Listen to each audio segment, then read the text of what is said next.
తమిళనాడులో తెలుగు భాష బ్రతికే దానికోసం నిరంతరం పోరాటం చేస్తున్నాం కాబట్టి జల్లికట్టు ఉద్యమానికి ఎలాగా తమిళనాడు ప్రజలకి తెలుగు సినిమాకి ఎలా మద్దతు తెలిపారో అదేవిధంగా తమిళనాడులో తెలుగు భాషను కాపాడుకునే దానికి కూడా మద్దతు తెలపాలని నేను కోరుతున్నాను.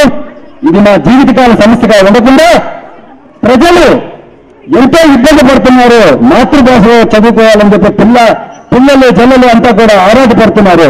నేను ఏం చెప్తానంటే కేంద్ర మంత్రి వెంకయ్య నాయుడు గారి దృష్టికి ఎన్నోసార్లు ఈ సమస్యను తీసుకుపోయేటప్పటికీ కూడా వారి స్పందన లేదు. దక్షిణాది రాష్ట్రాలకు చెందిన ప్రజలంటే వారు అదేవిధంగా జయలలిత మరణం వెనకాల కుట్ర ఉందంటే కుట్ర లేదు అని అంటారు. తెలుగు భాషను చదువుకుంటామంటే దాని గురించి స్పందించడు. ఆయన ఒక దక్షిణాది రాష్ట్రాల ప్రతినిధిగా ఉండి ఆయన ఏం సాధించాడంటే ఏది జరగదని చెప్పడం ఆయన సాధించిన విజయం చెప్పవచ్చు. అంతకంటే ఇంకేం సాధించలేదు. వారు నేను ఇందులో ఏం కోరుతున్నానంటే పవన్ కళ్యాణ్ గారు అయితే తెలుగు సినిమాట్లయితే ఈ సినిమాలన్నీ కూడా మేము తమిళనాడులో చూస్తున్నామే కానీ తమిళ సోదరులు ఎవరు మీ సినిమా చూడరు కాబట్టి ఈ తెలుగు భాష మీ ఎదుర్కొంటున్న ఈ సమస్యకి మీరు మద్దతు తెలపాలి. ఒక భారీ బహిరంగ సభ జరిగే విధంగా మీరు మా తోడ్పాటు చేయాలి.